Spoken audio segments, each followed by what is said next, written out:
Alô. Irmãos, vamos começar?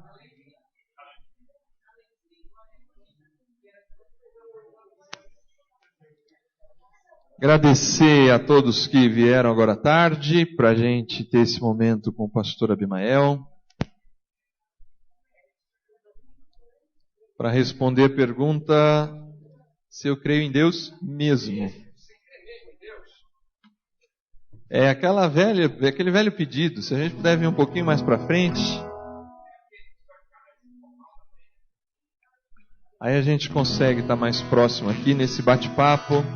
Desde já agradecer, pastor Abimael, sua família, desde de manhã está aí com a gente. Eu estive ali no Jardim Amanda.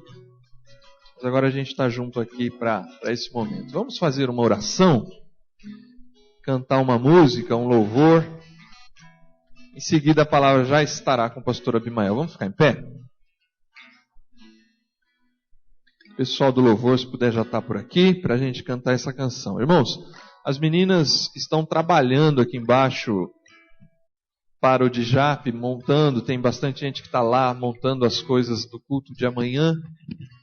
E algumas vão até continuar por conta da quantidade de coisas que tem para ser feita. Algumas vão subir, vão ficar conosco aqui na palestra. Só para a gente estar atento também a essa atividade de amanhã, o culto das nossas crianças. Vamos orar. Deus eterno, Pai de amor e misericórdia, nós te agradecemos por este dia na tua presença, por podermos estar na tua casa na parte da manhã, louvando o teu nome, recebendo o alimento da tua palavra. Te agradeço, Senhor, porque podemos agora também nos reunirmos aqui mais uma vez para te engrandecer e para sermos edificados na nossa fé. Continue a abençoar o pastor Abimael, seu ministério, sua casa e família. Eles continuem a estar debaixo da tua proteção e dos teus cuidados. Te agradecemos por podermos passar esses momentos juntos aqui nesta hora. Nos abençoa, nos guarda e recebe o nosso louvor, a nossa adoração, porque tu és o nosso Deus em quem confiamos. Em nome de Jesus. Amém.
Desde os confins da terra, no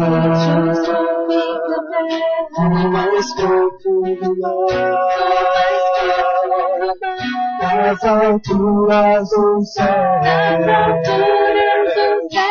louvado és, dentro dos corações,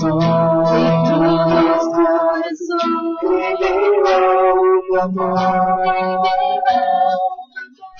Assim esta canção,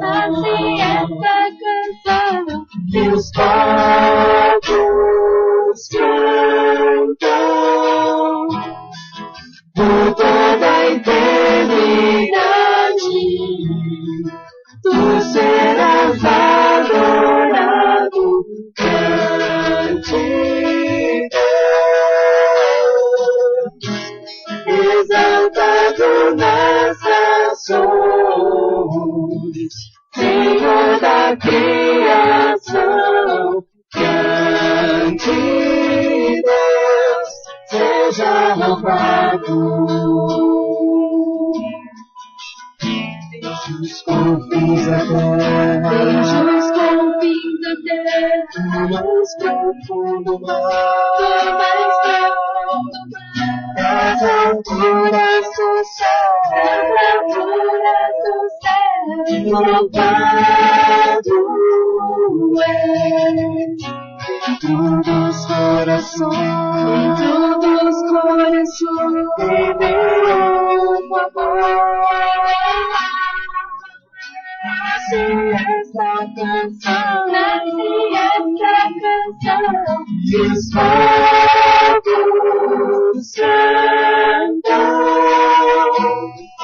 por toda a eternidade. Tu serás adorado, grande Deus, exaltado nas nações, Senhor da criação, grande Deus, seja louvado.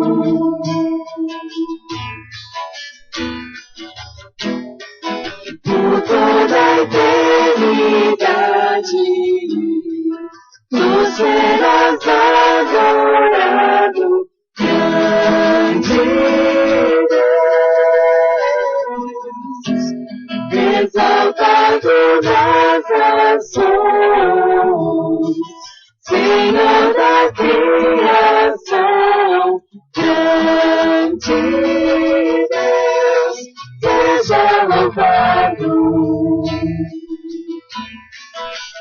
Deixe os confins da terra, do mais profundo mar, das alturas do céu, louvado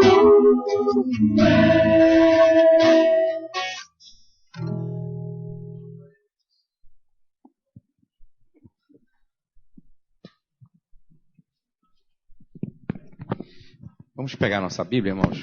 Vamos abrir lá. Tiago. Não precisa deixar. Tiago capítulo 2, versículo 19. Tiago 2, 19.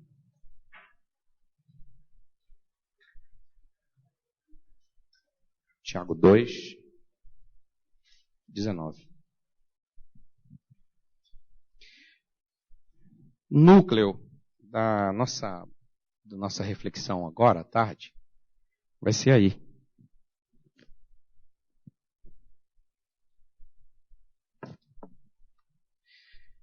Tiago 2,19 diz assim: crês tu que Deus é um só?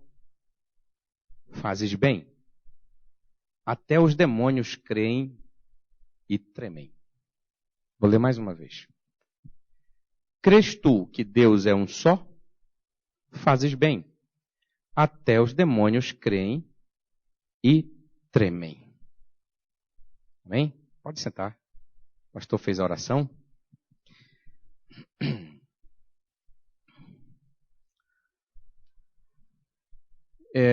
Como eu disse hoje pela manhã,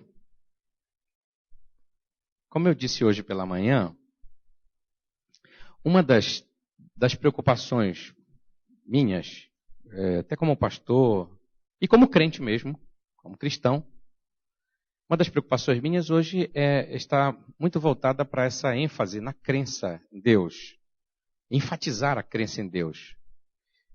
Como disse hoje o pastor Edmilson na hora do almoço, a gente não vai provar nada.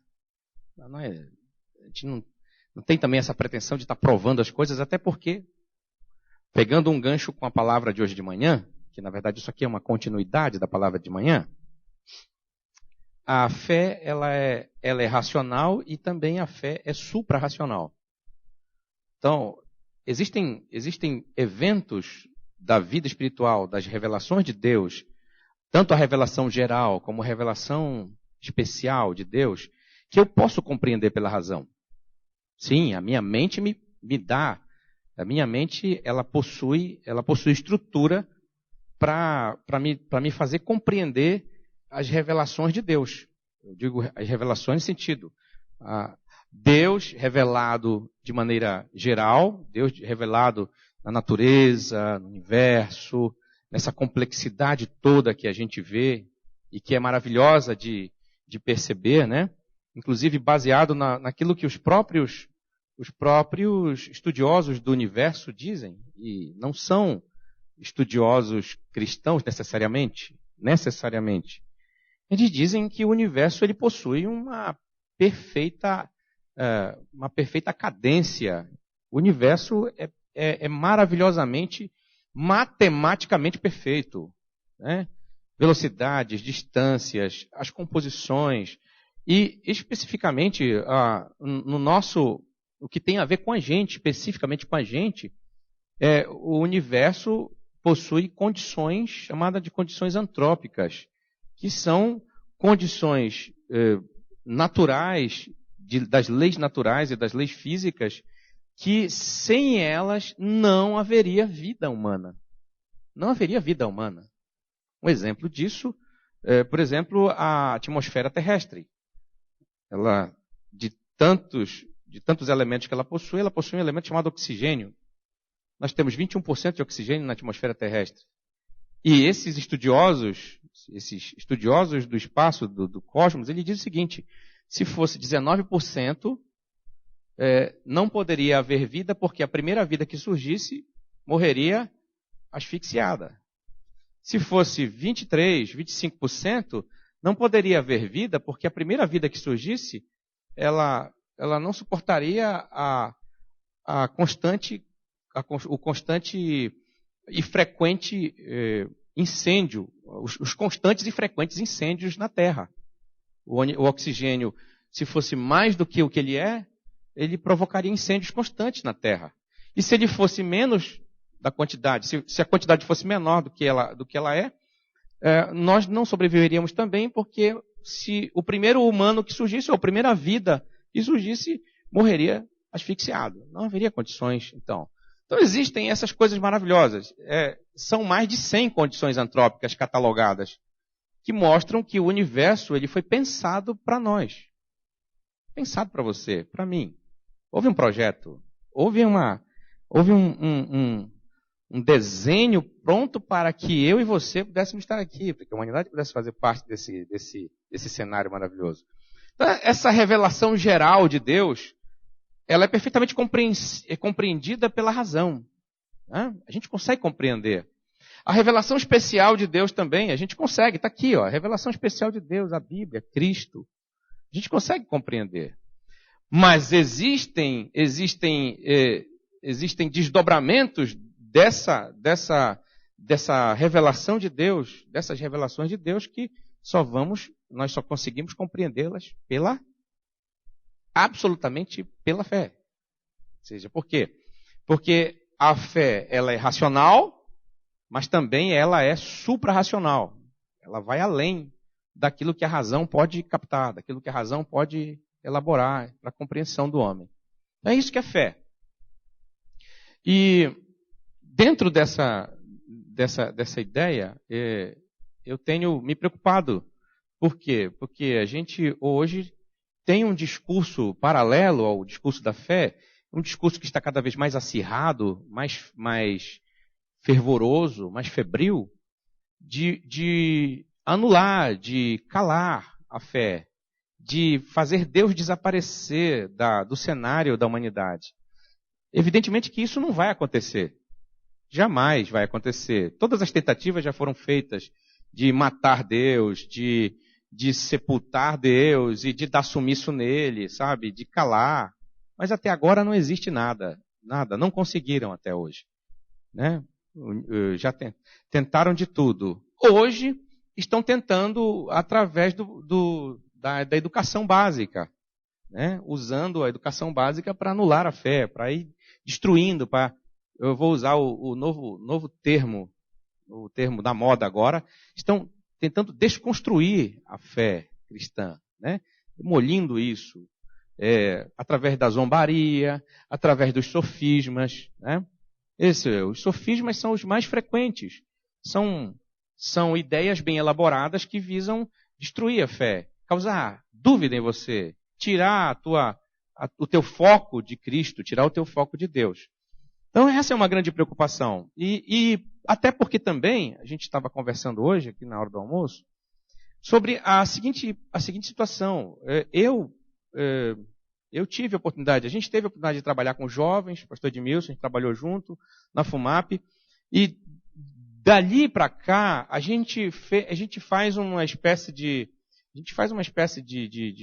pesquisa de campo, né? É uma pesquisa aleatória, evidentemente, mas é uma pesquisa de campo que em todos os lugares por onde a gente andou, a gente percebeu que os nossos jovens, e esses jovens hoje já estão casados, já têm até filhos, já estão líderes de igreja, alguns desses jovens com quem a gente compartilhou o trabalho, já são até pastores, eu tenho encontrado alguns que são pastores.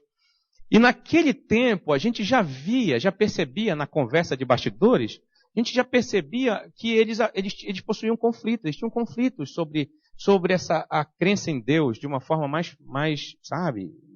ancorada. Sabe? Era uma fé amedrontada, era uma fé tensa. Eu acho melhor esse termo. Era uma fé tensa. Esse crer era tenso. Por quê? Porque aqui na igreja ele está ouvindo Bíblia, ele está ouvindo a palavra de Deus.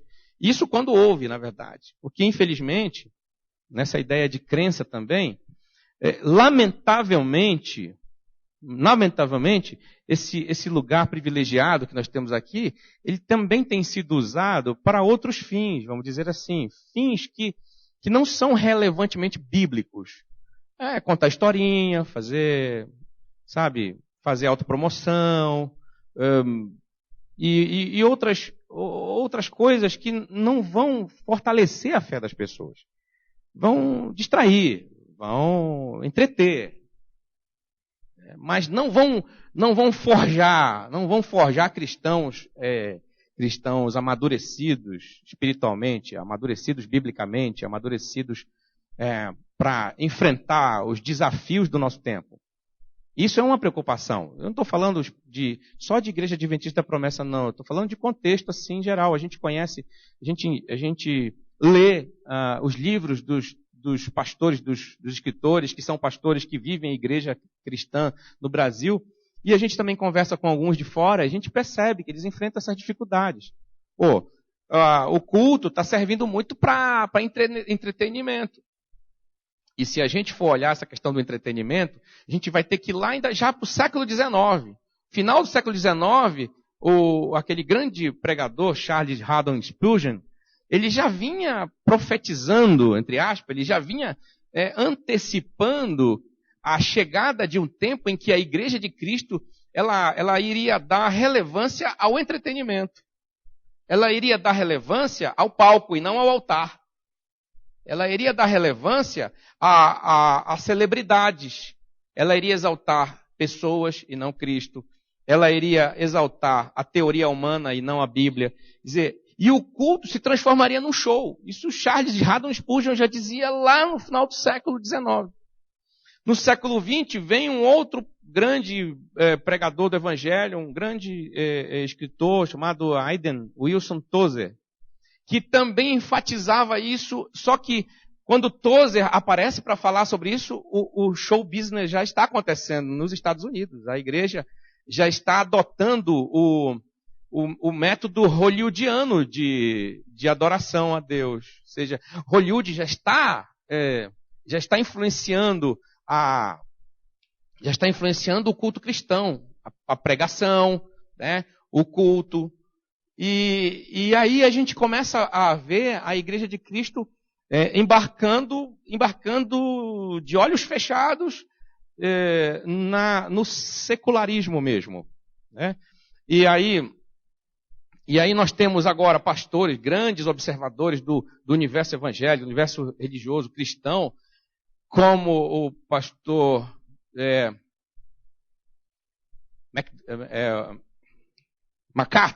John MacArthur Jr., né?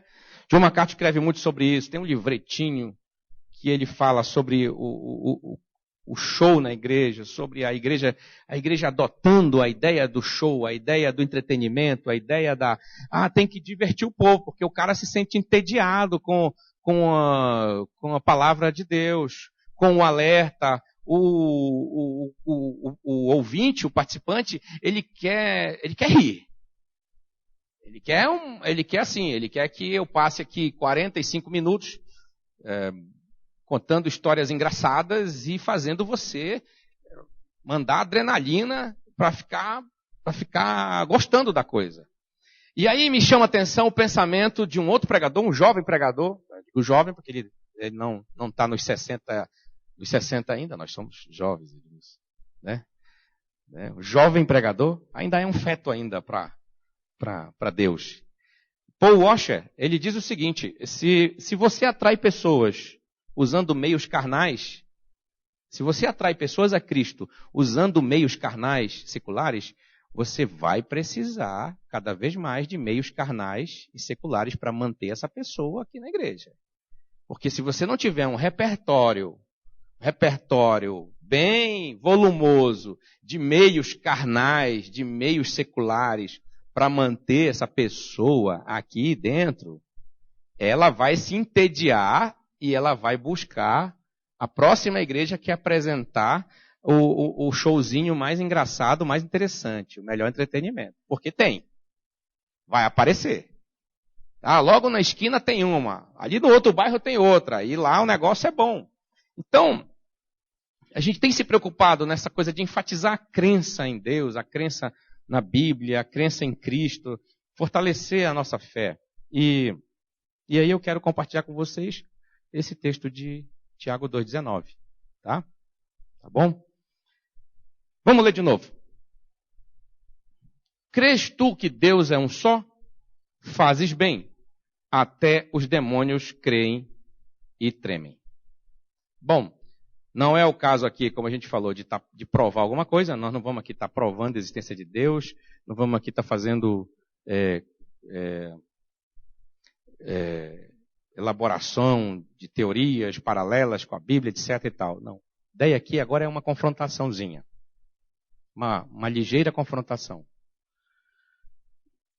sobre a nossa crença. Sobre a nossa crença. Ou seja, é para quem já é crente. Isso aqui é para quem já é crente. Não é para quem vai crer, é para quem já é crente.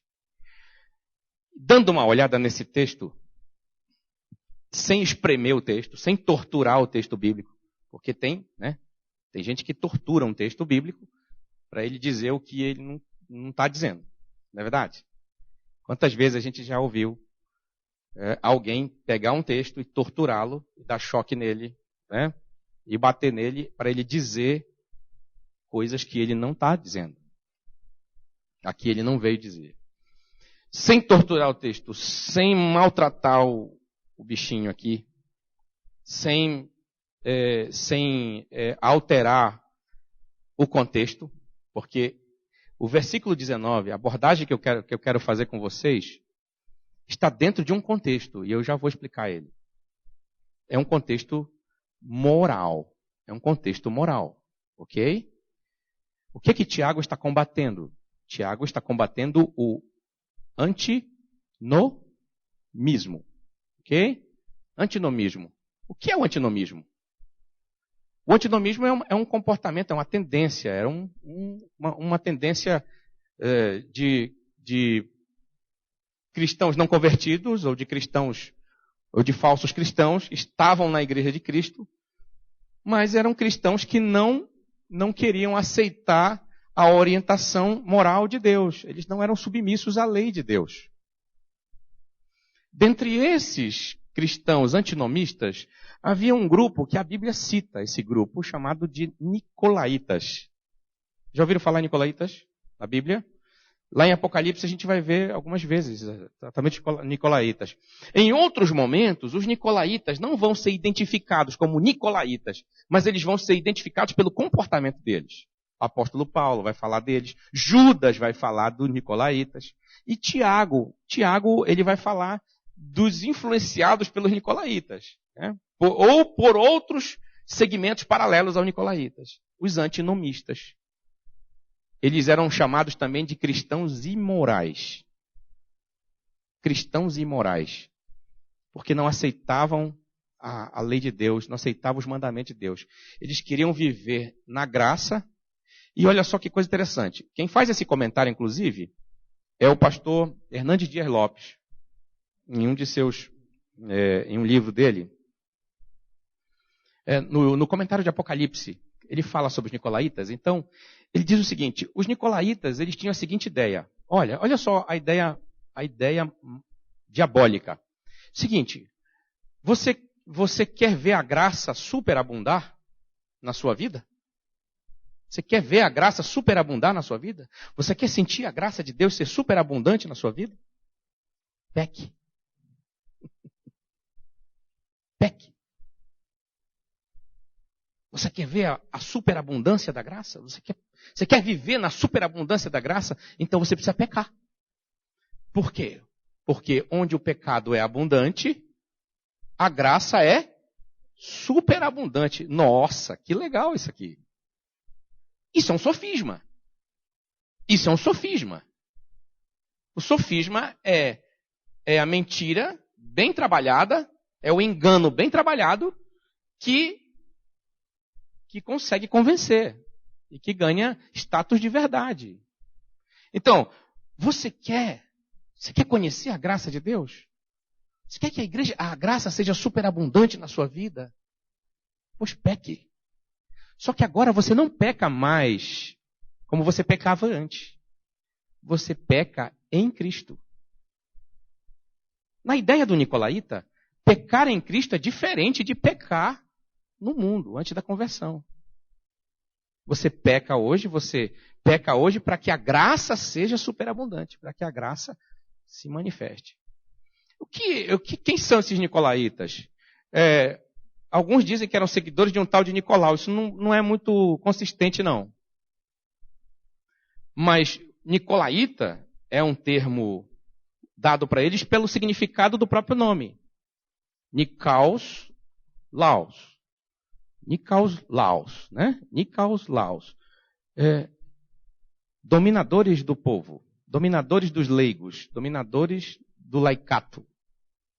Eram pessoas que tinham boa inteligência, eles eram influenciados pelo gnosticismo. Era uma mistura de gnosticismo, de cristianismo e de outras tendências próximas. Eles absorviam toda essa lixarada e traziam para a igreja. Como hoje tem, gente. Cristãos libertinos dentro da igreja. Só que eles não são tão ousados de fazer um grupo de estudo, por exemplo, de reunir numa casa e dizer assim, irmão, você já entendeu aqui a palavra de Deus? Olha que coisa preciosa. A gente precisa pecar para poder sentir a graça. Porque sem pecar não tem graça. A vida cristã fica sem graça. Então, o nicolaíta e seus admiradores, simpatizantes, eles enfatizavam a imoralidade na igreja. Então, é aquele pessoal do nada a ver de hoje. Conhece o crente permissivo de hoje? O crente permissivo de hoje, ele é o irmão nada a ver. Tudo para ele nada a ver. Não, isso não tem nada a ver, irmão. Não, nada a ver isso aí. Não, que isso, nada a ver. Pastor, você, não, nada a ver. Está tranquilo, sabe?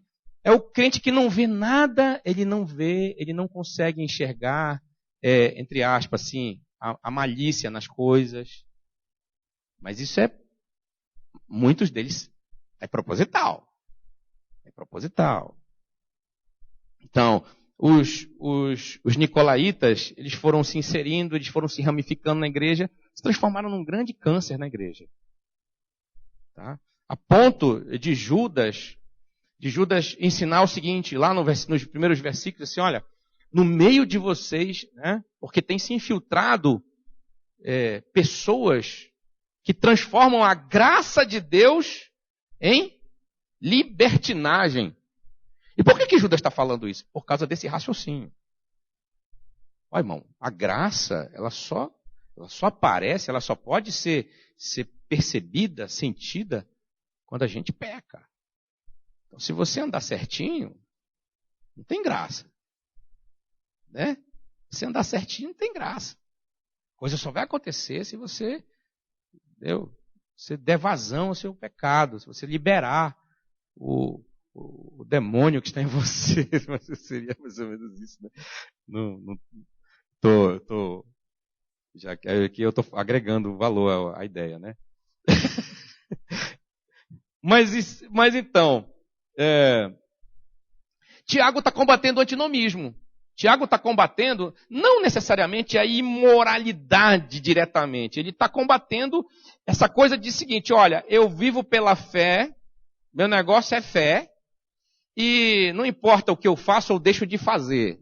O importante é que eu creio em Deus, e se eu não sou uma pessoa caprichosa moralmente, se eu não tenho uma vida moral digna de testemunho, não tem problema. Eu creio em Deus, isso é suficiente. Será que você não tem ouvido essa conversa hoje também? A valorização da fé. Ou então só da graça. Tiago está combatendo esse raciocínio unilateral aí. Ele é pernicioso, ele é perigoso, ele é destrutivo. Agora olha só. A confrontação vem aqui. Crês tu que Deus é um só? Fazes bem. Até os demônios creem e tremem. A pergunta que seria dirigida para mim, para você, seria o seguinte, que Tiago está fazendo para nós. É o seguinte, você crê que Deus existe? Você crê em Deus? Você é cristão? Você adora a Deus? Você é um adorador? Você é um adorador de Deus? Você crê que Deus é um só? E a resposta unânime seria sim. Claro que eu creio em Deus. Pois é, sem querer torturar o texto, sem colocar ingredientes que o texto não possui, sem querer colocar ingredientes que o texto possui, a ideia é a seguinte. Na verdade, este texto de Tiago é uma ironia. É uma ironia para quem ele está se dirigindo. Quando ele diz assim, fazes bem. Fazes bem, ele está ironizando esse tipo de fé. Porque ele vai confrontar com a atitude dos demônios. Ou seja, você é um antinomista. Você diz que você crê em Deus, mas você não pratica obras que respaldem essa tua crença em Deus. É isso? O contexto é esse. Tá? Eu não estou viajando na maionese aqui, não. Eu não estou me evadindo do contexto. Não, eu estou dentro do contexto. O contexto é fé e obras. Mostra-me a tua fé sem as tuas obras, que eu te mostrarei a minha fé pelas minhas obras. Ou seja, Tiago está dizendo o seguinte, não há como viver só com uma delas. Obra sem fé não é respaldado pela palavra de Deus. E fé sem obras também não é respaldado pela palavra de Deus. E tem até um pensamento, um pensamento do próprio Tozer mesmo, que ele diz o seguinte, que crença, uma fé que não provém, de uma vida convertida, transformada, não é aprovada por Deus. Também obras que não provém de uma fé genuína, de uma vida transformada, também não é respaldado pela palavra de Deus. Então, Tiago, ele vai nos confrontar. Quando ele diz, fazes bem, você faz bem, sabia? Ótimo, que bom que você crê. Que bom que você crê em Deus. Isso é muito bom. Pois é, os demônios creem. E estremece. Aí ele está nos confrontando. Aí é uma confrontação. E ela é constrangedora para nós. Sabia, irmãos? Ela é constrangedora para nós, essa confrontação. E aí eu quero entrar exatamente aqui com você, para a gente dar uma olhada nesse cenário, nesse ambiente. Seguinte, olha, um demônio, quando ele está no meio do fogo da presença de Deus, o que acontece quando ele está, vamos usar o termo, incorporado em alguém? O que acontece quando ele está no meio da presença de Deus, do fogo da presença de Deus, do poder de Deus? O que acontece? Eles estribucham, irmãos. Eles se manifestam. Eles caem por terra. Os demônios, quando se encontravam com Jesus, eles já iam logo se dobrando. Tem na Bíblia, nós temos na Bíblia eventos em que os demônios, eles reconhecem o senhorio de Deus. Mesmo já tendo os seus dias contados, mesmo já tendo a sua sentença lavrada, eles são reverentes. Eles jogam um 7-1 para nós, para a gente poder cair junto com eles. Mas eles são reverentes. Tiago diz assim, eles creem e tremem. Eles tremem, eles estremecem diante de Deus. Eles sentem o impacto da presença de Deus. Em qualquer lugar. Os demônios sentem o impacto da presença de Deus. Reconhecem Deus, o poder de Deus. E aí, eu falei isso para um grupo de jovens outro dia.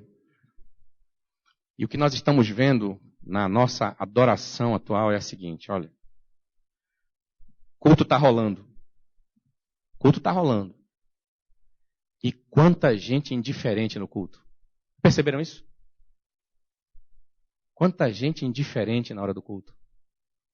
Quanta gente desfocada do próprio ambiente do culto a Deus. Irmão conversando com outro irmão sobre o último capítulo da novela.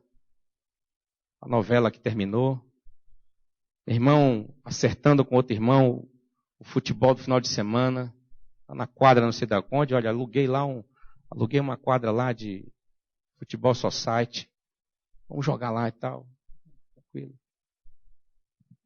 Hoje, com toda a liberdade que se tem, e não estou aqui desconstruindo, me permitam usar terminologia nova, não estou aqui desconstruindo relacionamentos, não, pelo amor de Deus, mas coisa que eu já fui testemunha, já testemunhei no nosso meio. O culto está rolando e o irmão está dando malho na irmãzinha lá atrás, ali no culto, lá do culto. Aquela amaciada, aquele preparo, sabe, aqueles, como dizia o pastor Santana Lopes, aqueles prolegômenos, né, para mais tarde. Pô, eu já vi isso aí, gente. Que isso, irmão? Eu tive o desprazer de presenciar alguns episódios desse. Entendeu? O culto tá rolando, o irmão amaciando a namorada, sabe, a noiva e tal. Porque os casados ainda se contêm, não é verdade? Mas tem um pessoal aí que não está muito preocupado, não. O cara está na hora do culto, o culto está chato, o pastor está pregando a palavra de Deus. Aí poxa, está cansativo, esse negócio está chato. E aí, amor, que tal? E tal, beijinho não é no ombro, não, né? Já aqui, já vai para aqui, pescocinho, dá aquele cheirada e tal. Na hora do culto, pô. Não estou falando coisa que eu estou inventando, não. Pelo amor de Deus, estou inventando aqui. Estou dizendo coisa que eu já presenciei. O cara joga o rosto no pescoço da pequena e fica fungando ali, mano. Fica fungando. Putz, pelo amor de Deus, cara. Né? Eu já vi essa cena. Não foi uma ou duas vezes. Eu digo, meu Deus. Deu? Tá rolando erotismo, pô. Ah, pastor, você é muito maldoso, não sei o quê. Que seja. Que seja. Mas é verdade. É verdade. Culto. Palavra de Deus. Louvor. Adoração. Não é horário para estar excitando ninguém. Não é horário para estar falando no ouvidinho aqui, ó. Entendeu? Não é horário para isso, mano. Não dá, porque vai rolar alguma coisa ali. Os hormônios vão funcionar, entendeu? Mas é isso. Estou falando de coisas até, poderia chamar de banais. Mas Tiago está dizendo o seguinte, os demônios creem e estremecem. Na presença de Deus, o demônio, ele estribucha, ele cai por terra, ele reconhece que ele está diante do soberano Deus, do todo-poderoso Deus. Ele faz as palhaçadas dele, mas ele reconhece que ele está diante do Deus todo-poderoso. E quando ele está no meio, ele está tentando fazer alguma coisa. Ele está trabalhando, ele está fazendo a obra dele. Então, amados, o que nós vemos hoje, e aí eu volto lá para a introdução da nossa palavra, nós precisamos fazer essa autocrítica de como nós estamos vivendo essa crença em Deus. Como ela está sendo vivenciada. Como ela está sendo praticada. E aí eu volto na questão do culto. O que é o culto para mim? O que deve ser o culto para mim? O culto para mim tem que me divertir? É isso? É essa a proposta do culto na Bíblia? Em algum momento na Bíblia Sagrada eu tenho uma vírgula que me faça cócegas para eu ensinar, para eu liberar uma palavra para a igreja de dizer, olha, irmãos, a Bíblia Sagrada, ela diz que o culto precisa ser divertido.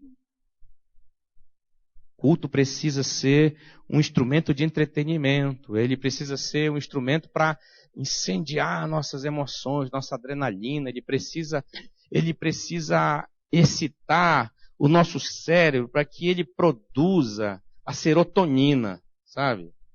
Para que você fique bem-humorado no culto, para que você dê gargalhada, para que você sinta contrações aqui no abdômen. Esse é o culto que Deus quer. Eu não tenho na Bíblia nenhuma evidência para isso. Aliás, evidência não, eu vou indício. Eu não tenho indício disso. É lógico que eu não tenho na Bíblia nenhuma proposta que ingesse o culto. Nós não temos propostas que ingessem o culto. O culto, até pelo que se sabe de história do culto cristão, o culto cristão ficou bem mais espontâneo no Novo Testamento. Não é verdade? Ficou bem mais espontâneo. Ele ficou até meio, vou usar o termo, até meio bagunçadinho no Novo Testamento. Porque se você vai lá e vê o apóstolo Paulo dizendo, olha, um tem cântico, um tem profecia, um tem salmo, o negócio era assim, sabe? E a gente não pratica não, a gente até põe no quadradinho o negócio até, né? Mas o culto cristão, ele era bem espontâneo, até porque era nas casas, era um negócio, às vezes, embaixo de árvore. Então é o seguinte, irmão, canta um hino aí. Aí o cara chegava cá, irmão, não sei cantar, vou sapecar aqui uma palavrinha, não sei o quê, papapá, né? Irmão, era mais ou menos, era coisa bem simples. Mas era muito espontâneo. Aí também o apóstolo Paulo vai vir lá em 1 Coríntios e vai tentar botar ordem no culto, porque com certeza essa espontaneidade do culto estava causando o quê? Transtorno, bagunça, desordem. Aí não, peraí, não é bem assim também não. É espontâneo, é alegre, mas também não pode partir para a zoeira, para a bagunça. Então, estava acontecendo bagunça também. Todo mundo queria falar em língua, e aquela disputa de língua estranha, irmão falar mais que o outro, né? Que acontece muito hoje. Acontece bastante. Tem caso de pessoa que está revestido ali atrás, a irmã fica com inveja. Aí começa também para cá, e começa aquele bate-bola ali, né? Uma querendo falar melhor mais língua que a outra, e aí depois eu sou Miguel, não, eu sou Gabriel que está aqui, não, mas e tal, agora eu sou o arcanjo. E aí vira bagunça. Então, não é isso também. Mas, no Novo Testamento, o culto ele é mais espontâneo. Não é tão engessado como no Antigo Testamento, em que as coisas eram muito quadradinho, tudo muito cartesiano, né? Coisa muito fechadinha. Então, a proposta que está em vigência hoje é o culto divertido. O culto divertido, o culto show. Temos que trazer aqui um humorista. Eu já assisti alguns vídeos que igrejas que gravam eventos assim. Vai ter o culto hoje. Então a gente traz um cara bom de stand-up, que tem agora o stand-up gospel. Então está sendo uma das atrações de culto hoje, é o stand-up gospel. O cara vem aqui, aí ele começa a fazer aquelas piadinhas sem graça, né? Mas que faz o pessoal rir. Fica emendando uma historinha com a outra, diverte o povo, aí tem o culto, aí rola o culto. Mas todo mundo se diverte, todo mundo brinca, todo mundo relaxa um pouco. Ou seja, a ideia é essa. Eu tenho também uns vídeos de uns cantores que andam por aí pelo Brasil. Os caras loucos, eles fazem palhaçada mesmo na igreja. Pula, joga sapato, vira cambalhota, sabe? Esses caras estão ganhando projeção nos cultos evangélicos. Então, isso é ruim para a igreja. Porque acaba forjando uma geração de cristãos, o que eu poderia dizer aqui? Cristãos relapsos com as coisas sérias de Deus. Eu vi a capa do boletim de sábado, de setembro aqui, né? Levando Deus a sério. Eu fico mais à vontade para falar, porque a igreja aqui tem essa proposta. Levando Deus a sério. Culto não é brincadeira. Culto não é show, não é divertimento. Tá? Esse culto está muito sem graça hoje. Poxa, está tudo muito está monótono a coisa. Daí o pessoal começa a arrumar o que fazer. Olha, eu vou contar um negócio para vocês, sério. Eu estava congregando em uma igreja em Manaus até 2011. Era um culto de domingo. Eu estava sentado atrás, eu não tinha função nesse domingo, eu estava sentado atrás, a igreja estava lotada lá, o domingo, culto de domingo, igreja cheia. Tinha mais de 200 pessoas. E todo mundo cantando, louvando, e tinha os jovens atrás de mim. Mas deixa estar que eles não perceberam que eu estava atrás deles. Estava ali. Eu não sou grande, não sou alto, então dá para esconder rapidamente. Fiquei por ali, mas eu não tinha nenhum papel policialesco, não. Não estava ali para policiar ninguém. Estava sentadinho, quieto. Só que daqui a pouco, né, no terceiro banco à minha frente, estava a minha carreira, uma segunda carreira e a outra carreira tal. Uma turma de jovens ali. O culto acontecendo. Aí daqui a pouco um levanta para o outro assim, eles estavam se comunicando. E de repente um levanta e mostra para o outro. Olha aqui. Aí mostrou para o outro assim. E eu comecei a assistir. E aí, o que ele queria? O que ele está mostrando? Era um vídeo pornográfico. Aí eu digo, não, peraí. Eu estou sonhando. É mesmo, rapaz. O negócio é cruel. O cara mostrando para os meninos de trás o vídeo pornográfico que ele tinha acabado de postar. Você crê que existe um Deus? Você crê que Deus existe? Você crê que Ele é Deus? Você crê num Deus só? Pois é. Os demônios também creem. E estremecem. Nós estamos vivendo uma crise de reverência no culto a Deus. E a expressão adoração se tornou muito banalizada e perdeu muito o seu valor prático nessa semântica dela, adoração. O significado prático mesmo dela está se perdendo. A adoração hoje, ela ganhou contornos, como por exemplo, de extravagância, de comportamento extravagante. E aí começa a valer tudo. Começa a valer tudo no culto a Deus. Isso é um perigo. Isso é um perigo terrível. A adoração extravagante, essa coisa do condicionamento mental no culto. E ele existe. Ele existe. Repetição de frases, de palavras.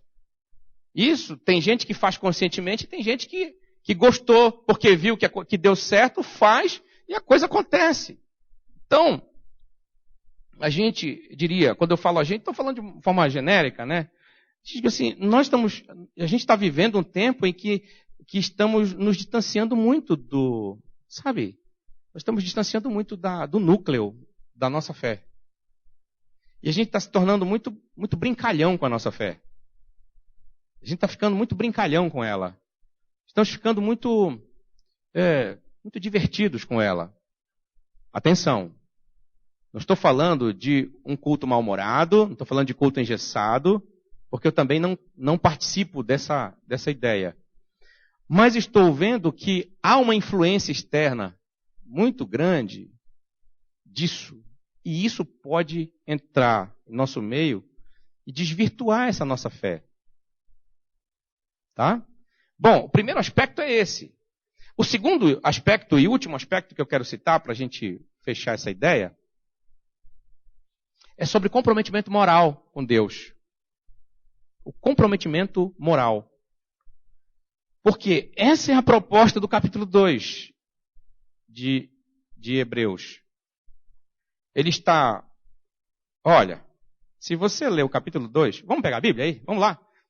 Aí eu quero entrar no comprometimento moral com Deus.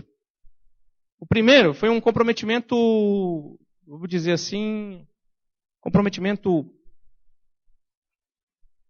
estético, coreográfico, vamos dizer assim, com Deus, né? Comportamento coreográfico, que tem a ver com nossos sentimentos, com com as propostas ideológicas, é uma mistura, uma sopa de coisas, e que de repente isso vem para dentro da igreja e faz a gente se afastar do núcleo da nossa fé em Deus, que faz a gente se tornar muito, muito relapso ou muito relaxado com as coisas de Deus. A gente começa a brincar de fazer culto, a gente começa a priorizar o entretenimento, a gente começa a priorizar o culto divertido, o culto show, e aí vai se esvaziando, vai sendo drenada aquela proposta bíblica de culto para instrução, de culto para adoração mesmo a Deus. Cântico para instrução, né? Cântico de instrução. O cântico era muito importante, sempre foi muito importante no culto, porque o cântico vinha para instruir. Você se lembra das músicas que você cantava quando era criança lá, que ensinavam os preceitos bíblicos? Olha, tem um cântico que o Djap, quem é Djap aqui? Tem alguém, tá lá embaixo, né? A gente cantava para aprender os 10 mandamentos. Lembra lá? 10 são os mandamentos da santa lei de Deus, que podem ser contados com os 10 dedinhos meus. Pena que desculpa, por favor. Pena que o Lula não pode contar, né? Por favor, gente. Por favor, tá? Não vamos aqui, né? Não é uma desconstrução da imagem do homem. É só uma analogia. Uma analogia. Tá? Tô falando de didática, né? Vamos lá. Então a gente cantava 10, e apontando com a mãozinha assim, né? 10 são os mandamentos, né? Da santa lei de Deus, podem ser contados, 10 dedinhos meus. E aí você vai. Tem aquele dos textos bíblicos, né? Tem um corinho que canta os 66 livros da Bíblia. Então a gente aprendeu cantando, muita coisa a gente aprendeu cantando. O culto hebreu e o culto cristão, a música não era para divertir. Música não era para causar emoção, aquela coisa boa. Esse louvor aqui, essa pegada é boa, né, tal, né? Nossa, tal. Não, o louvor, ele podia ser calmo, animado, mas ele vinha com proposta pedagógica, ele vinha com uma proposta de ensinamento. Tanto que você vê aqui os salmos na Bíblia, os salmos são cânticos. E são cânticos, e muitos desses salmos são cânticos doutrinários. Ou não são? São cânticos doutrinários. Então, a doutrina de Deus, ela era ensinada para o hebreu através dos cânticos.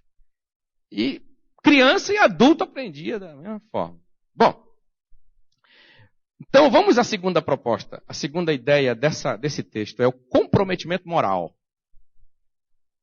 E aí está bem no contexto mesmo. Olha só, vamos ler aqui, vamos ver o contexto.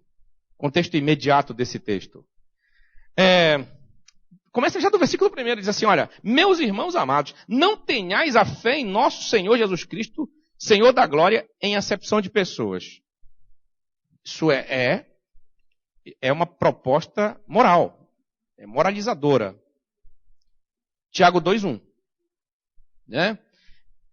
Aí ele vai entrando, se portanto entrar na vossa congregação algum homem com anéis e tal, papapá, e aquela coisa de priorizar quem é mais bonito, quem é mais rico, né? E é uma proposta moralizante.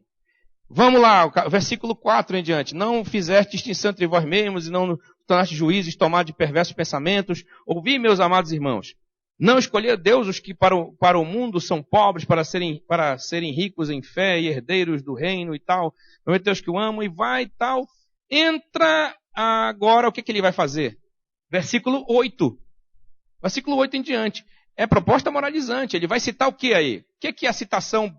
Qual é o intertexto do texto? O que é o intertexto? O intertexto é a lei de Deus. O intertexto é a lei de Deus. Olha o que ele diz. Se vós, contudo, observais a lei régia segundo as Escrituras. Olha lá. Amarás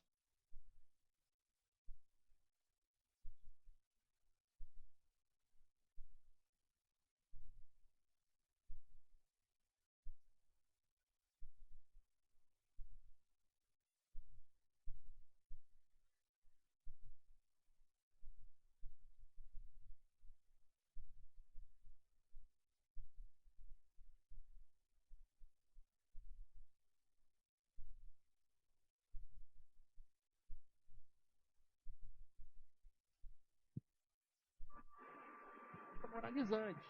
Combater.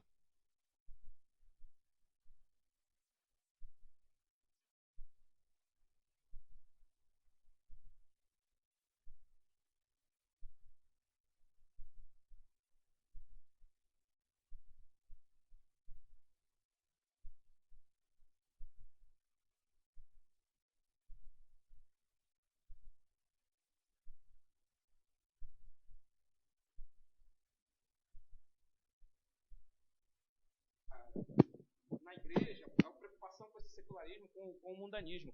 Então, o livro todo de Tiago, praticamente, é um livro todo que envolve a questão do comprometimento moral com Deus. Tá? Então, baseado nisso, eu quero encerrar essa minha fala com os irmãos, enfocando o comprometimento moral. Tá? E aí vamos lá. Partindo da seguinte premissa: Deus é um Deus moral. O nosso Deus é um Deus moral. Ele não é apenas um Deus autoexistente, eternamente autoexistente. Ele é um Deus moral. Sabe? Isso faz muito sentido para nós, porque sendo um Deus moral e nós sendo sua imagem e semelhança, nós herdamos de Deus característica de seres morais. Ok?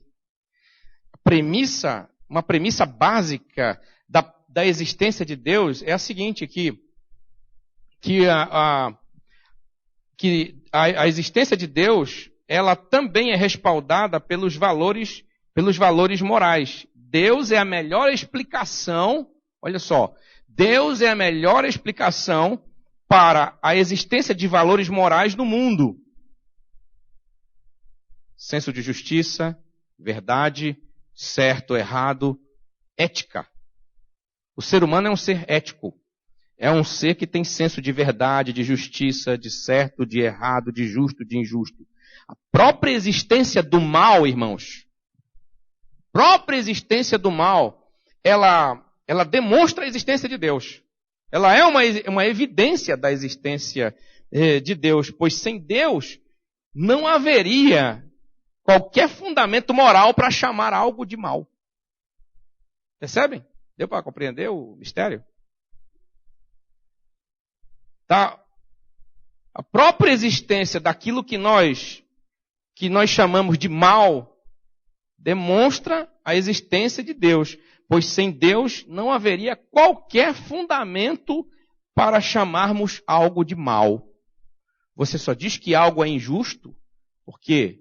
Porque você possui um arcabouço, vamos dizer assim, uma estrutura moral, tá? Uma estrutura moral que ela é que chamaria, ela é inerte, né? Ela é inerte não, ela é inerente em nós. Ela é inerente em nós.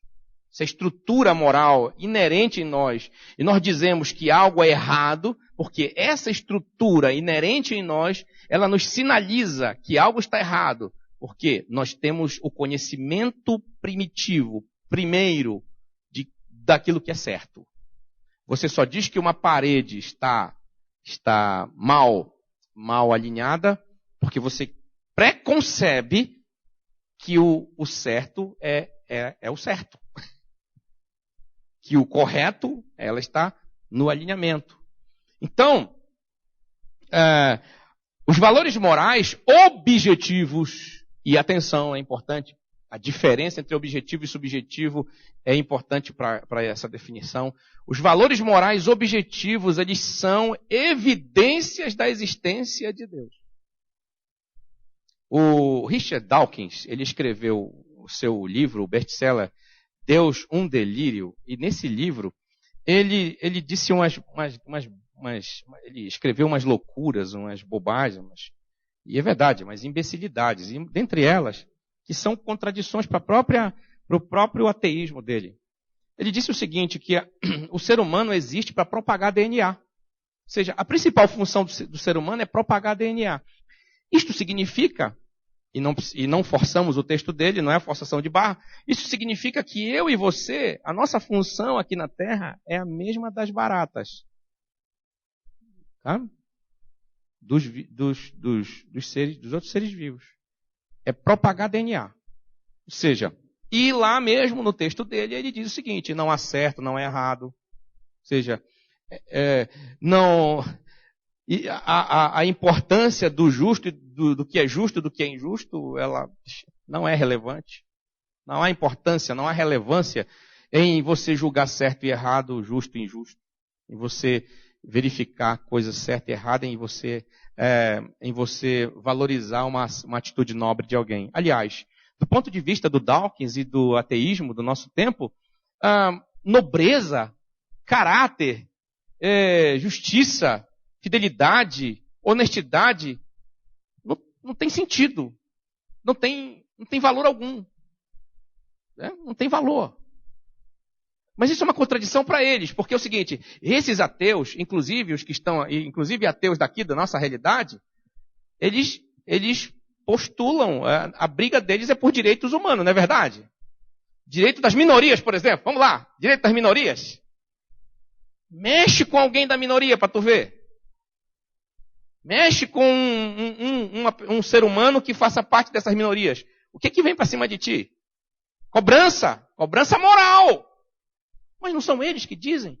Eles, na ideia deles, na teoria deles, na ideologia deles, o ser humano vive simplesmente para propagar DNA.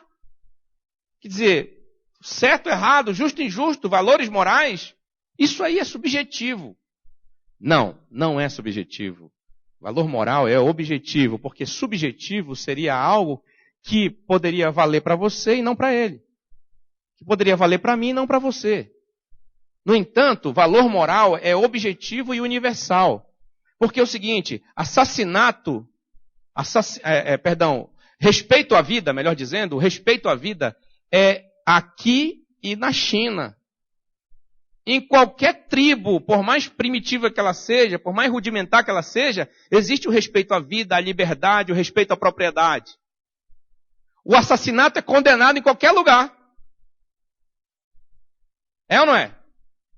Em todo lugar se mata gente. O assassinato é condenado em todo lugar. O adultério é condenado em todo lugar. Ou não é? Então existe um princípio objetivo, universal, de fidelidade. Aí você diz: pastor, mas lá na Arábia o homem pode ter 50 mulheres. Sim, ele tem condição, ele pode ter 50 mulheres. Só que se ele sair com a mulher do outro, ele apanha 40 chibatadas e pode ser morto, dependendo da gravidade do ato. Isso me faz lembrar o jogador da Arábia, o Airan, não sei se vocês lembram, que fez um golaço na Copa de 86. Eu assisti esse jogo, inclusive. Arábia Saudita, eu acho que Colômbia, alguma coisa assim. O Airan saiu driblando meio time adversário, fez um golaço e chegou na Arábia, o sheik recebeu ele, deu uma Mercedes de presente para ele e o cara estava por cima da carne seca, só que ele caiu no vacilo. E ele tinha as mulheres que quisessem, vou dizer para ele, para casar com ele. Mas ele saiu com a mulher de um outro árabe lá. O que aconteceu com Airan, gente? De herói ele se transformou em vilão nacional. Ele foi amarrado a um poste numa praça pública, levou 40 chibatadas e foi preso. Então, adultério é censurado em qualquer parte do mundo. Fidelidade, honestidade, verdade, são valores morais, objetivos, universais. E isso nos faz ter que admitir que existe um Deus moral, que implantou em nós uma estrutura moral. Nós somos seres morais. E nós temos noção de quando transgredimos essa lei moral interna, sabe? Esses valores morais, quando nós agredimos esses valores. Nós sentimos e a nossa atitude contra esses valores morais objetivos, nós sentimos quando eles afetam os outros. Os outros também são afetados por eles. Existem erros morais que não apenas afetam a nós mesmos, como também eles têm repercussão com outras pessoas. Eles têm repercussão social. Não é verdade? Então, comprometimento moral com Deus. Nesse tema aqui, eu vou ler de novo o texto. Crês tu que Deus é um só? Fazes bem. até os demônios creem e tremem. Daí eu parto da seguinte ideia. Nós precisamos fazer mais que os demônios. Nós precisamos fazer mais que os demônios. E só crer em Deus apenas nos coloca no mesmo nível. Gente, esse texto é altamente confrontador. Quando eu me deparei, quando eu fui meditar, isso aqui aconteceu num evento, eu levei uma palestra para esse evento. Olha que coisa estranha. Eu levei uma palestra para um evento, cheio de slides, e eu precisava usar os slides, porque os slides eram interessantes para provocar a discussão. Só que quando eu cheguei nesse lugar, o lugar era muito claro, não aparecia absolutamente nada. Eu era o primeiro preletor e eu fiquei num beco sem saída. Começaram a cantar os louvores, ainda bem que cantaram quase 10 louvores antes da minha palavra. Eu comecei a folhear a Bíblia, gente. Olha, pensa num sujeito assim, desesperado, E pense num cara que estava... Eu comecei a ficar nervoso, comecei a ficar tenso. Porque eu tinha me preparado. Você sabe, você manja dessas coisas, né? Você já viveu essa situação? Já viveu isso aí? Edmilson, já viveu essa situação, né? De você se preparou, você preparou de todo jeito. Como diz o jogador de futebol, você preparou psicologicamente, você preparou fisicamente, você preparou, né? Você se preparou espiritualmente, você leu, você estudou, você foi para cá, para ali, você guardou, você se concentrou, né? Fez a revisão de tudo. Aí você chega lá, tá tudo claro, não aparece um slide, não tem chance de aparecer um slide. Aí veio uma frase na minha mente assim: Abimael, a casa caiu. Eu disse, meu Deus, o que eu vou falar para esse povo, pai? Verdade, irmãos. E eu comecei a olhar a Bíblia. Essa Bíblia aqui, essa aqui. Comecei a olhar a Bíblia. Digo, Jesus. E aí eu entrei aqui em Tiago. E eu comecei a folhear aqui Tiago. Olha, que coisa. Eu comecei a folhear Tiago. Porque daí vai... E a minha visão ficou aqui em fé e obras. Eu fui olhando...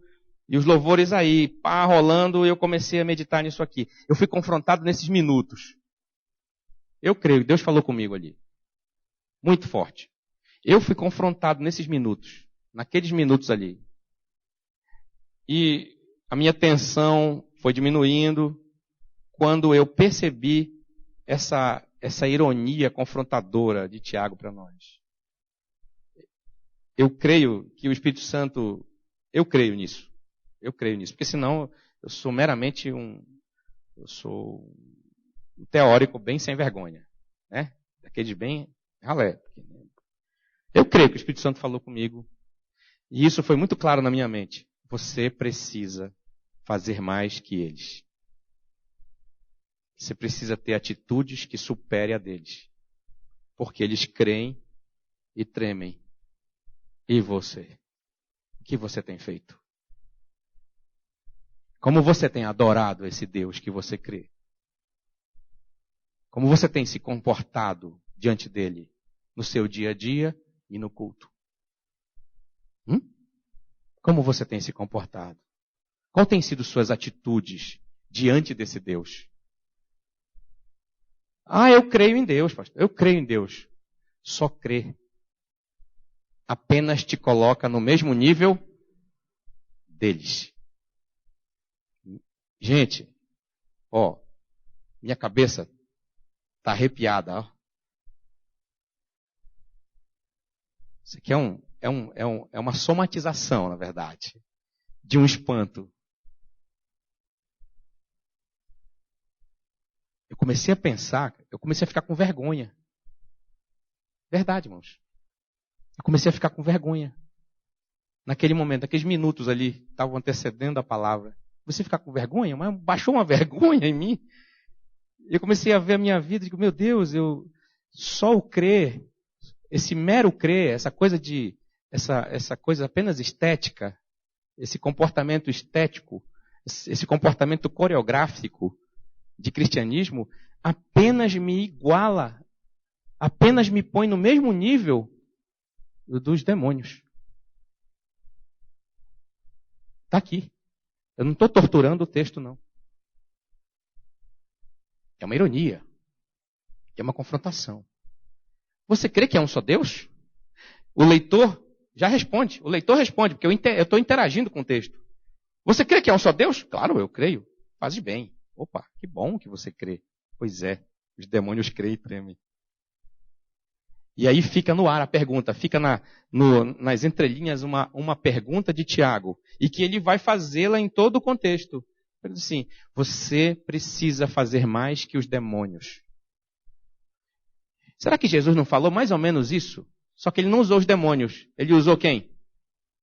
Os fariseus. Ele disse o seguinte, se a justiça de vocês não exceder a justiça dos fariseus, o que ele disse? Vocês estão ferrados. Estão lascados. Sabe, irmãos? Então, Tiago só mudou o elemento da comparação. Mas Jesus é generoso quando ele coloca assim, porque Jesus coloca o fariseu como elemento, como referencial, gente. Ainda dá para a gente engolir. Mas Tiago não. Tiago usa como referencial, irmãos, os demônios.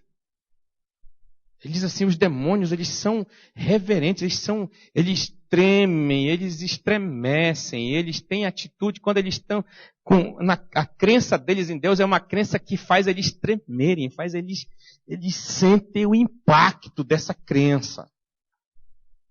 E aí a pergunta que fica no final para nós é essa, e você?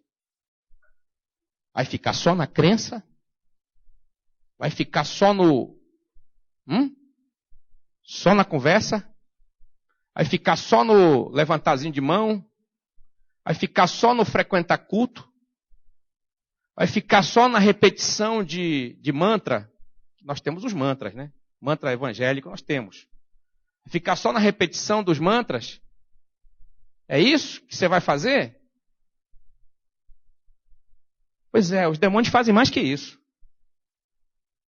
Quantas vezes você tremeu na presença de Deus? Quantas vezes? Quantas vezes você no culto sentiu um tremor dentro de você, assim, um tremor em você? Quantas vezes? O tremor do temor. O tremor de sentir o impacto da presença de Deus. Quantas vezes? Quantas vezes você, ouvindo a palavra, sentiu o teu organismo pulsar todinho, a tua mente, teu ser todo ficar tomado por uma loucura interna, assim, uma angústia interna, pelo teu estado. Ou então pela esperança, pela agonia da esperança de ver Jesus voltar. Ou então a angústia do pecado no mundo. Ou então a tristeza pelo seu pecado, ou então a tristeza pela realidade que está em volta de você. Quantas vezes? Os demônios creem e tremem. Os demônios, eles creem e eles são impactados com essa crença. Eles estribucham, eles caem por terra. E eles, mesmo não sendo mais adoradores verdadeiros, eles adoram, eles reconhecem, eles confessam que Jesus é o Senhor. Eles confessam Deus. Eles confessam. E eles não confessam. E quando eles confessam de verdade, eles não confessam simplesmente por um mise-en-scène, não. Eles não fazem jogo de cena. Eles não fazem teatro. Quando eles confessam porque eles conhecem Deus. Porque eles têm noção de quem está diante deles. E nós? Como temos reagido diante da presença de Deus? Qual tem sido a nossa disposição para orar? Qual tem sido a nossa disposição para orar? Ir ao culto tem sido um fazer enfadonho? Tem sido uma rotina, um costume, um hábito monótono, que te aborrece, que te deixa de mau humor, eu tenho que ir para a igreja. Tenho que ir para a igreja hoje. Puxa vida, podia ficar mais um pouco aqui. Vou perder esse negócio. Rapaz, tem que ir para a igreja. Pois é, os demônios creem e tremem.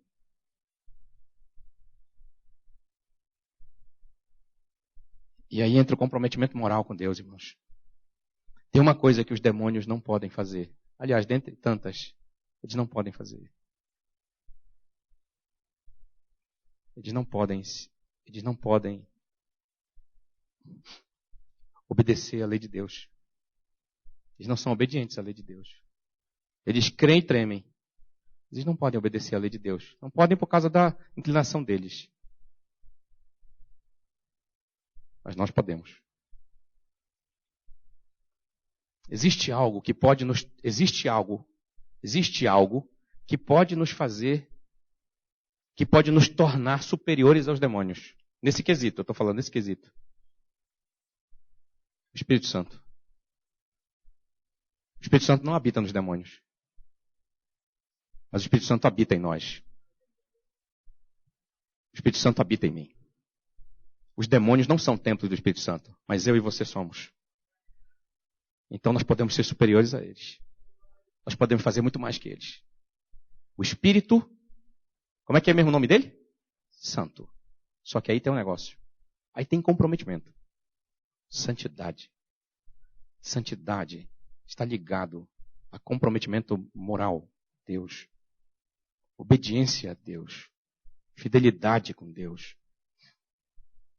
Obras são comportamentos, são atitudes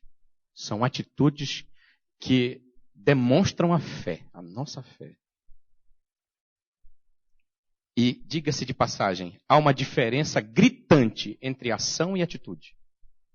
Gritante. Eu posso ter ações de um cristão e não ter atitudes de cristão. E eu vou dizer como. Ação de cristão.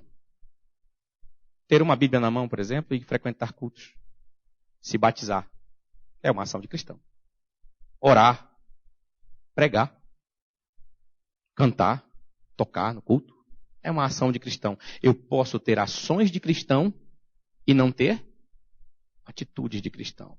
Então existe uma diferença abissal aí entre atitude e ação. E é aí que Tiago está chamando a gente. É para isso que Tiago está chamando a nossa atenção. Ele não quer só ação. Deus não quer só ação. Deus quer atitude e ação. A ação, ela tem prazo de validade. Ela tem prazo de validade para ser descoberto que eu não sou o que pareço ser. Atitude não. Atitude valida, chancela a minha fé. É por isso que Tiago diz, a fé sem obras é morta. Obediência a Deus. Obediência à palavra de Deus. Comprometimento moral no mundo. Fazer diferente do mundo. Andar na contramão do mundo. Conspirar contra os valores do mundo. Não se acomodar ao que o mundo formata, a formatação do mundo. Está lá em Romanos 12. Não vos conformeis com este mundo. Ou seja, cristãos, é triste ver isso, é triste ouvir isso na igreja de Cristo, irmãos. É triste ouvir o que a gente ouve. Cristãos aplaudindo, crentes, aplaudindo, valorizando valores mundanos. Crentes corroborando, sabe? Apoiando sem vergonhice, imoralidade. Crentes apoiando ideologias que desconstroem a moral cristã, os valores morais cristãos. Daí vem o discurso mais diabólico que tem. O discurso da da amoralidade ou da imoralidade. Mas isso também é uma moral. É a moral anti-Deus. A moral anticristã. E o que é lamentável é que nós vemos hoje na igreja evangélica, especialmente aqui na igreja evangélica brasileira, a gente vê uma parcela muito expressiva de gente que está na mídia, inclusive, que está aparecendo na mídia e manifestando ou apoio ou fazendo, ou agindo de acordo com a corrente desse mundo. Eu vou me basear aqui no pensamento do Luiz Felipe Pondé, mas só para usar como analogia, só para usar como parábola. Luiz Felipe Pondé, muita gente diz que ele deixou de ser ateu e agora ele crê em Deus. A crença do Luiz Felipe Pondé, que é um grande filósofo brasileiro, ele é professor da PUC aí, né? Ele deixou de ser ateu e agora ele diz que crê em Deus. Mas a crença em Deus do Luiz Felipe Pondé é uma crença deísta, ela não é teísta, porque ele, assim, não é o Deus da Bíblia. Ele diz que filosoficamente ele continua sendo ateu, mas do ponto de vista do espiritual, ele crê em Deus. Ok. Bom, o Luiz Felipe Pondé, ele foi justificar agora a nova tendência dele. Então ele disse o seguinte: olha, sabe de uma coisa? Ser ateu é muito fácil. Por isso que eu deixei de ser ateu. Porque ser ateu é fácil demais. Porque o ateu só nega e só acusa e só, sabe, ele só diz que não acredita e lança a ferpa ao veneno e acusa e acabou. Ele disse, então ser ateu é fácil. Então eu agora mudei, porque eu quero ir para o lado mais difícil, eu quero ir para o lado mais complexo, porque isso exige mais de mim.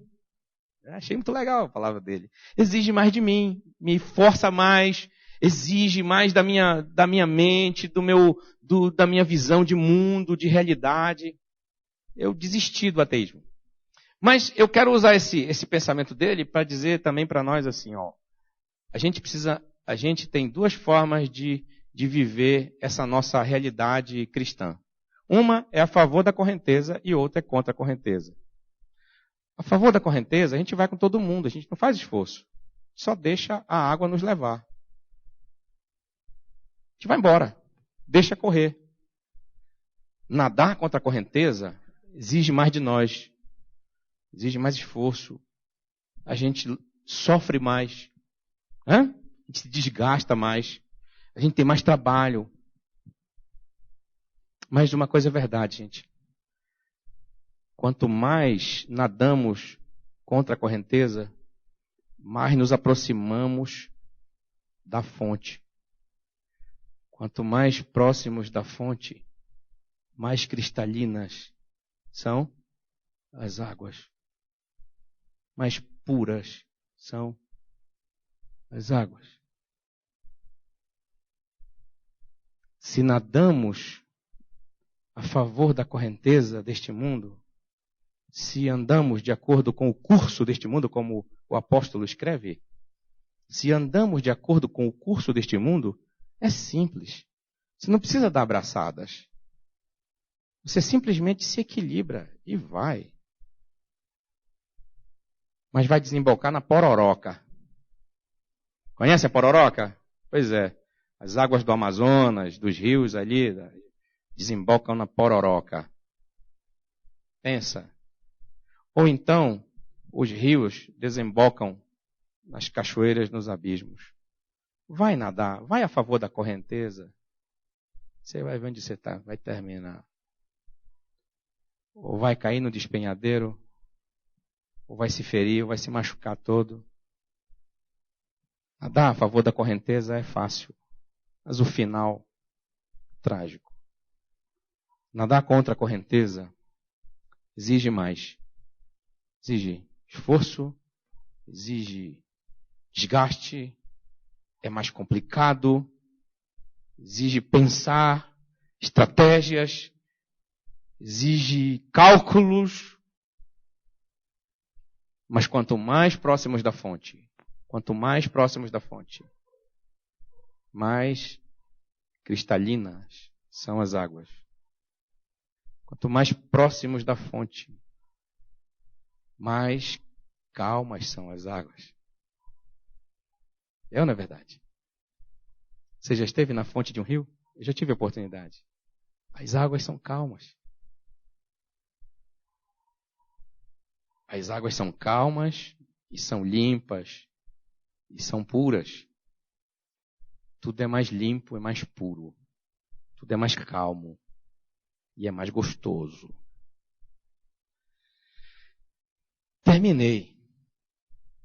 Termino dessa maneira.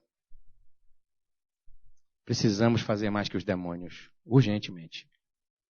A Igreja de Cristo precisa fazer mais que eles, porque eles também creem. Eles creem e tremem. Eles conhecem muito bem a Bíblia, gente. Conhecem tanto que o diabo tentou fazer um curso bíblico com Jesus. Ele tentou fazer um tesouro da verdade com Jesus. Conhece a Bíblia. Eles conhecem. Eles são bons teólogos liberais. São bons de teologia. São bons de filosofia. São eles que forjam as mentes caídas com o positivismo, com o humanismo, com o niilismo, com todos esses ismos que a gente conhece por aí. São eles. Isso vem deles. São eles que envenenam a mente humana para que o conhecimento humano se desvirtue e caminhe no contrário, na direção contrária a Deus. E eu termino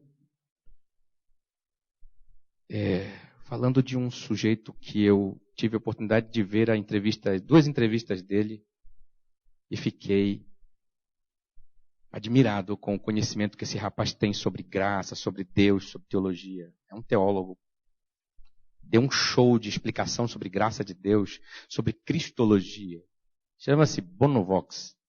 Alguém já teve a oportunidade de assistir a entrevista do Bonovox? Zé, eu não curto rock não, tá? Não tenho nenhuma música do U2. Mas eu assisti atentamente a entrevista do Bonovox com dois pastores. Na primeira entrevista, ele fala sobre a graça de Deus. E ele fala de uma maneira profunda sobre a graça de Deus. A segunda me emocionou. E ao mesmo tempo me trouxe uma grande preocupação. E eu já vou dizer para vocês. Ele disse o seguinte: eu creio em Jesus. Eu creio que Jesus é Deus. Ele disse isso. Tá aí, quem quiser, só ver. Bonovox e sua crença em Deus. Em Cristo, né? Bonovox e sua crença em Cristo. Eu creio que Jesus Cristo é Deus, que Ele é o Messias. Eu creio no Cristo histórico e no Cristo divino. Estou resumindo a entrevista dele. Eu creio que Ele morreu, crucificado, e que Ele ressuscitou dentre os mortos. Ele vai respondendo perguntas, né? Estou resumindo. Creio em milagres. E ainda diz, porque eu sou um milagre. Então ele agrega, na resposta dele diz assim, eu oro com minha família. Antes da oração nós lemos a Bíblia, nós estudamos a palavra, nós temos uma grande cama em nossa casa. E a gente se reúne, eu, a minha esposa e os filhos, nós nos reunimos em volta da cama, estudamos a Bíblia e depois oramos. Terminou a entrevista, eu desliguei e fiquei pensando assim, quantos crentes estão fazendo isso? O Bonovox, que é satanizado por muita gente, tem crente que quando ouve falar do Bonovox diz assim, né? Senhor te repreenda, Satanás. É verdade? Tem gente que quando vê o Bonovox, esconjura por todas as gerações. porque acha que ele é um adorador de Satã, porque não sei o quê, vincula o rock e tal. Tudo bem, ok. Mas o cara está crescendo espiritualmente. Ele está se encontrando com Jesus. E Jesus não escolhe, viu, gente? Jesus não faz seleção, não. Ele... Lembram de Saulo? Quem era Saulo, gente? Cangaceiro, irmão. Saulo era um cangaceiro do judaísmo. Pensa num cabra da peste. Ele era cangaceiro do judaísmo. Perseguia cristão. Mandava prender cristão. Incentivava a matar cristão. Pelo menos o Bonovox não fez isso. Tente imaginar os cristãos tomando conhecimento de que Paulo se converteu, que ele estava congregando numa das igrejas lá na pé de Jerusalém. Pense na desconfiança. Pense nisso. Paulo chegando com um rolinho do pergaminho numa igreja para pregar, e os irmãos aqui, ó. Né? Será que ele não está com uma espada dentro desse pergaminho aí, vai matar a gente? Será que isso não é um mandado de prisão? Era assim que Paulo era tratado. É tanto que lá em 2 Coríntios, eu acho que ele está até chorando ali, tentando reclamar o seu apostolado, tentando implorar para todo mundo acreditar. Eu sou apóstolo, gente. Pelo amor de Deus, acreditem. Eu não sou um impostor. Eu sou um apóstolo. Me aceitem.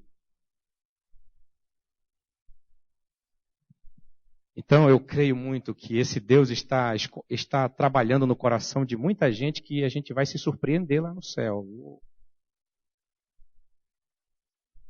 Bonovox é um deles. E tem outra gente por aí que você não dá nada pro cara e tá... Deus está trabalhando no coração do indivíduo. Mas o que me levou a falar do Bonovox para vocês é assim... Puxa, o cara nem frequenta igreja, meu. O cara não foi batizado ainda, sei lá. Quer dizer, ele vem de uma família protestante, né? Ele tem ascendência protestante. Ele e os amigos dele. O cara não tem uma vida que a gente tem. Ele não tem essa vida, essa rotina que a gente tem. Mas tenho certeza de uma coisa. Ele está fazendo muito mais do que muitos pastores. Verdade, gente. Está fazendo mais do que muitos pastores. Estou dizendo nem crente, assim. Nem irmão de banco. Estou falando de pastores. O tempo que ele tem, dedica a ler Bíblia, orar. E como ele disse, aos domingos eu pego minha família, vou assistir o culto. Ainda não está convertido. Como ele mesmo canta numa das músicas dele. Ainda estou procurando aí. Está dizendo que ele procura. Está tentando achar. E isso serve de parábola para nós. Então eu termino aqui. Precisamos fazer mais que os demônios. E se a gente faz uma ligeira entrevista com a gente, uma ligeira autocrítica, a gente se envergonha. Porque eles creem e tremem. E nós? Comprometimento moral com Deus. Andar em obediência com Deus. Zelar pela palavra de Deus. Zelar pelos princípios morais da palavra, da lei de Deus. É disso que a igreja precisa. A igreja não precisa de entretenimento. A igreja não precisa de cultos divertidos. A igreja não precisa de discursos de autoajuda. A igreja precisa de ajuda do alto urgente. A igreja precisa de ser confrontada com essa palavra. De assimilar os princípios e de transformar esses princípios em atitudes. Vamos ficar em pé? Será que tem louvor para a gente encerrar? Deu 6 já, né? Se bem que o sol está lá em cima ainda, mas a gente pode orar e agradecer a Deus.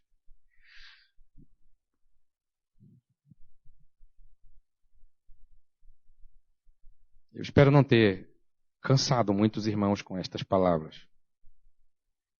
E também não Não pensei em ser tão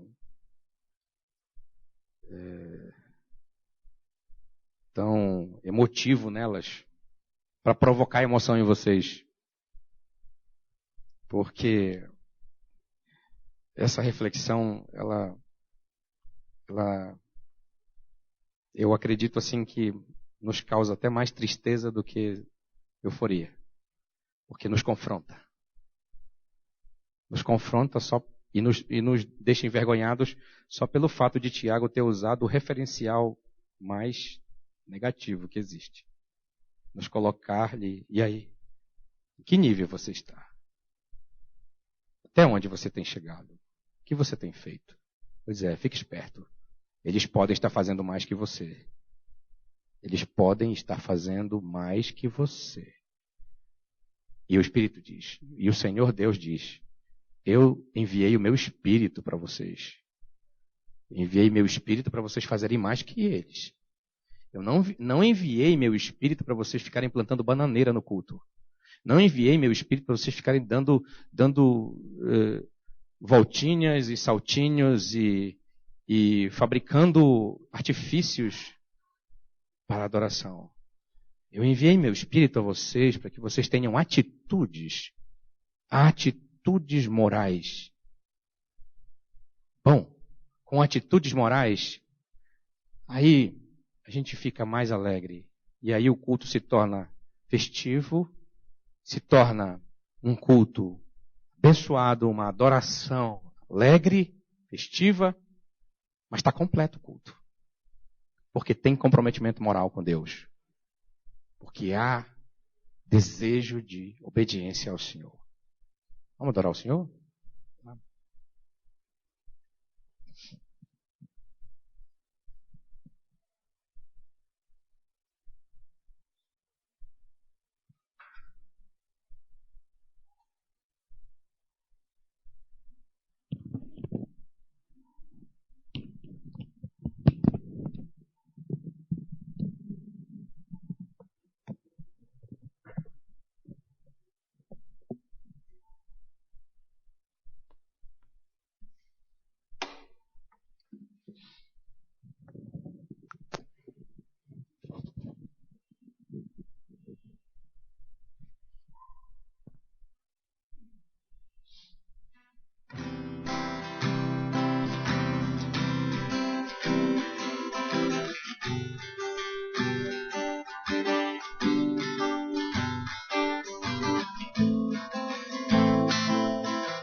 Eu vou,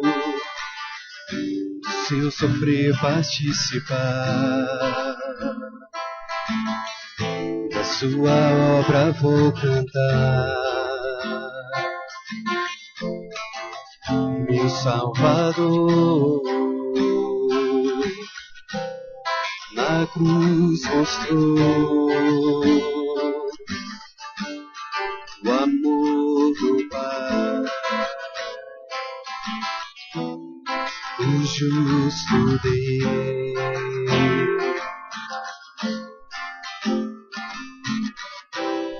na cruz me chamou gentilmente, me atraiu e eu, sem palavras, me aproximo, quebrantado, seu amor.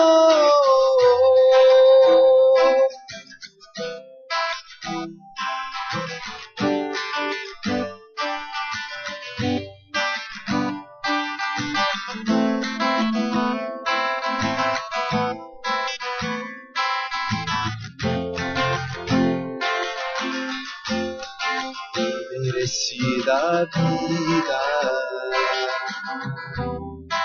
de graça recebi, posto a cruz, da morte me livrou.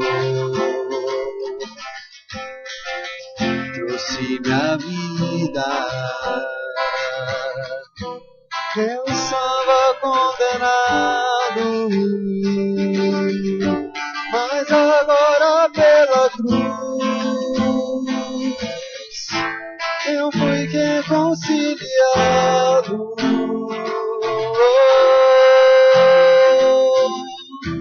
Pela cruz me chamou gentilmente, me atraiu e eu, sem palavras, me aproximo, quebrantado por seu amor. Pela cruz me chamou gentilmente, me atraiu e eu, sem palavras, me aproximo, quebrantado por seu amor. Impressionante é o teu amor,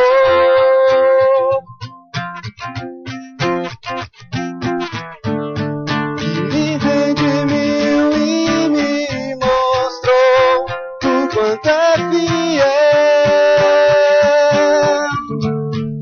Impressionante é o teu amor, que me redimiu e me mostrou o quanto é fiel. Pela cruz me chamou gentilmente, me traiu e eu, sem palavras, me aproximo, quebrantado por seu amor. Pela cruz me chamou gentilmente, me atraiu e eu, sem palavras, me aproximo, quebrantado por seu amor.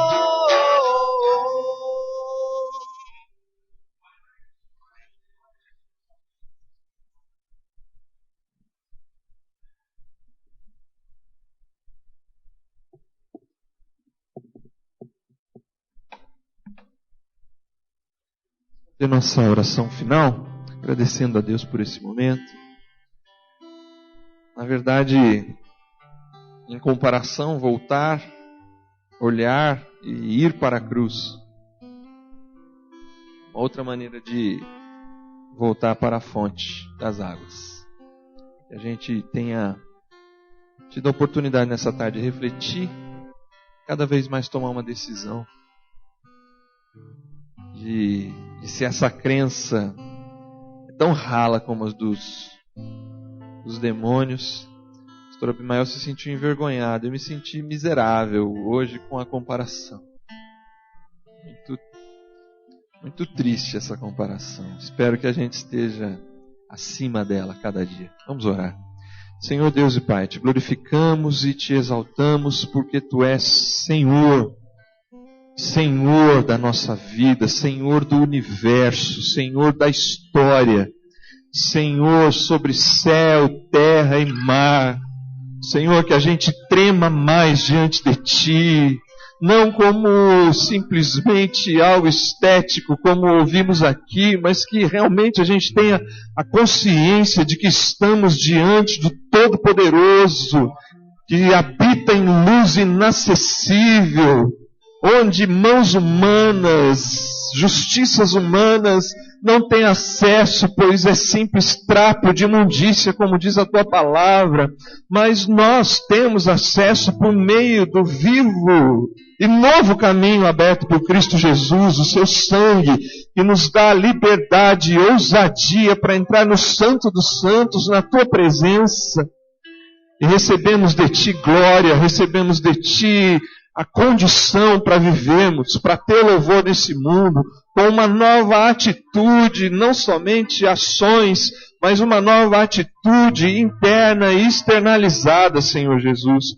Por favor, nós que tivemos a oportunidade de nessa tarde sermos impactados por esta palavra, tenha misericórdia de nós, perdoa-nos, Senhor, quando somos simples crentes, mas, Senhor, que sejamos mais, que possamos ser mais para Ti a cada dia, a cada instante. Ajuda, Senhor, na nossa fraqueza e nos faz, Senhor, servos do Teu reino, para a edificação do Teu reino e para a glorificação do Teu nome, aonde estivermos, Senhor, no trabalho, aqui na igreja, na nossa família, aonde formos mandados, Senhor, que Tu esteja conosco, que esta identidade esteja conosco, Senhor Jesus. Obrigado por esse momento. Recebe o nosso louvor e a nossa adoração. Obrigado por este Teu santo dia que pudemos passar na Tua presença. Leva-nos em paz aos nossos lares, abençoa as nossas atividades, os nossos lazeres, os momentos com a nossa família nesta noite. Pastor Abimael, que ainda tem compromissos ministeriais, esteja sobre a vida dele e sua família, lá para outra igreja que ele está indo, Senhor, o retorno dele, que tudo seja guardado por Ti. Continua conosco, precisamos de Ti e dependemos de Ti. No nome de Jesus e para a Tua glória, oramos e agradecemos. Que a graça do nosso Senhor e Salvador, Jesus Cristo, o grande e glorioso amor de Deus, o nosso Pai, e a comunhão e consolação do Espírito Santo esteja conosco hoje e para sempre. Amém, Senhor. Vamos nos cumprimentar uns aos outros, desejando aí a todos uma boa semana. Amanhã, irmãos, 19 horas, culto das nossas crianças. Vamos estar aqui.